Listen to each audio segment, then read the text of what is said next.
हम मिट नहीं गए, यह यहोवा की महाकरुणा का फल है, जो प्रति भोर नई होती जाती है, उसकी करुणा अमर है।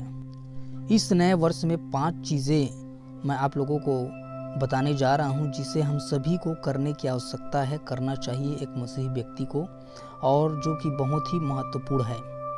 ये 5 चीज़ों को हमें फॉलो करना है इस नए वर्ष में। 5 great and important things those we need to do in this new year. सबसे पहली और इम्पोर्टेंट चीज़ जिसे हमें करना है वह है परमेश्वर का धन्यवाद करना।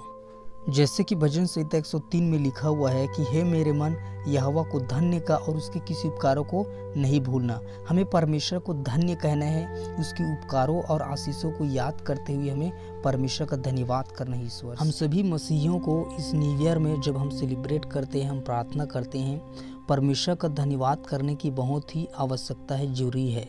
वैसे तो हर दिन परमेश्वर का धन्यवाद करना है, परंतु यह खास दिन है जो कि पूरे वर्ष की बात है, इसलिए हमें परमेश्वर का धन्यवाद करना है, क्योंकि उसने न किसी प्रतिदिन बल्कि पूरे वर्ष उसने संभाल करके रखा, भला चंगा रखा, जीवित रखा, और भी बहुत सारी वजह है, बहुत सारे कारण है जिसकी वजह से हमें परमेश्वर का धन्यवाद करना है।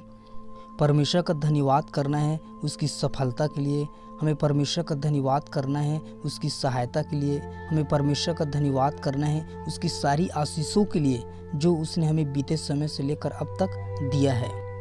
हमें परमेश्वर का धन्यवाद करना चाहिए उसकी करुणा और दया के लिए, हमें परमेश्वर का धन्यवाद करना चाहिए उसकी क्षमा के लिए, हमें परमेश्वर का धन्यवाद करना चाहिए उसकी उपकारों के लिए, हमें परमेश्वर का धन्यवाद करना चाहिए उसकी सारी आशीषों के लिए जो उसने हमें अब तक दिया है।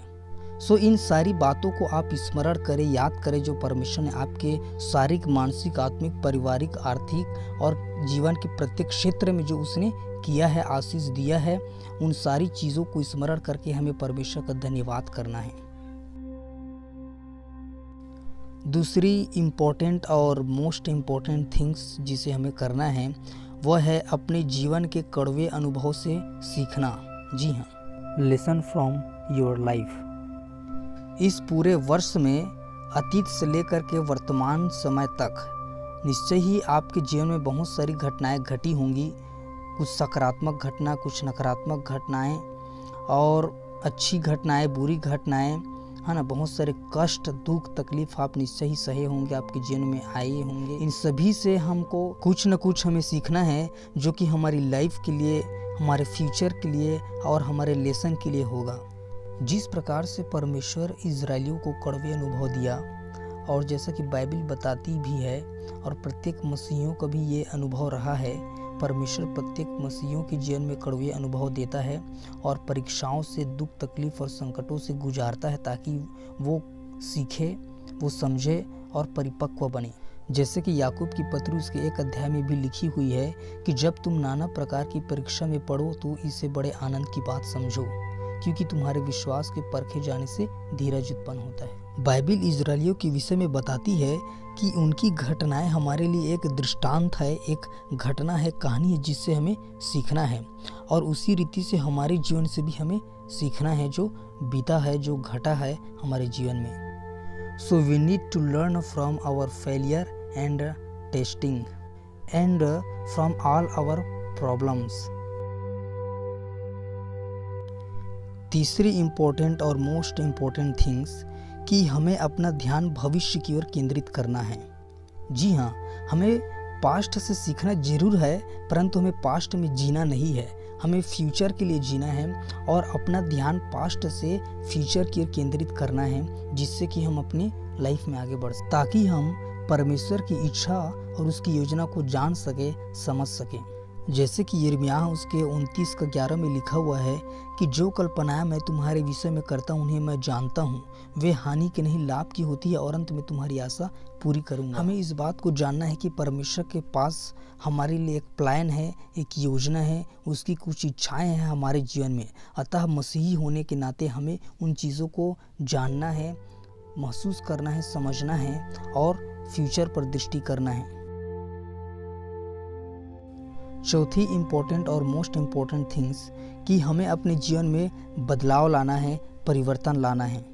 जी हाँ, नए वर्ष का तात्पर्य यह नहीं कि दिन नया हो गया, वर्ष नया हो गया, कैलेंडर और तारीख नया हो गया, परंतु नए वर्ष का तात्पर्य हमें अपने जीवन को नया करना है। हमारा जीवन नया होना चाहिए। हमें अपने जीवन में कुछ बदलाव लाने होंगे, कुछ कमिटमेंट करने होंगे, कुछ निर्णय लेने होंगे अपने जीवन के लिए, अपनी लाइफ के लिए इस न्यू ईयर में। कुछ और अपने आप को, अपनी लाइफ को अपडेट करने की कोशिश करें। जैसे कि दूसरा कुरिन्थियों के 5:17 आयत में लिखा हुआ है कि जो मसीह यीशु में है वो नई सृष्टि है, पुरानी बातें बीत गई, देखो सब कुछ नई हो गई। हमें नया बनना है और पुरानी चीज़ों को अपने जीवन से बाहर करना है, निकालना है और नई चीज़ों को अपने जीवन में ऐड करना है। पांचवी और आखिरी और मोस्ट इम्पॉर्टेंट थिंग्स कि हमें अपने जीवन में आगे बढ़ना है। जैसे कि फिलिपियों की पत्री उसके 3 अध्याय 13वें पद में लिखा हुआ है, पौलुस कहता है कि जो बातें पीछे रह गई है उनको भूल कर मैं आगे की ओर दौड़ा चला जाता हूँ, बढ़ा चला जाता हूँ। ह्यूमन लाइफ जो है ग्रो करने की है। जी हाँ, चाहे वो हमारा शारीरिक जीवन हो, चाहे वो मानसिक जीवन हो, चाहे आत्मिक जीवन हो, हमें एक जगह नहीं रहना है, एक ही स्थिति में नहीं रहना है, परंतु आगे बढ़ना है, ग्रो करना है, हमें ऊपर उठना है। जी हाँ, और बाइबिल भी इस बात को बताती है, कहती है कि जिस प्रकार से तू शारीरिक बातों में उन्नति कर रहा है वैसे सब बातों में तू उन्नति कर और भला चंगा रहा। सो हमें अपनी लाइफ में आगे बढ़ना है।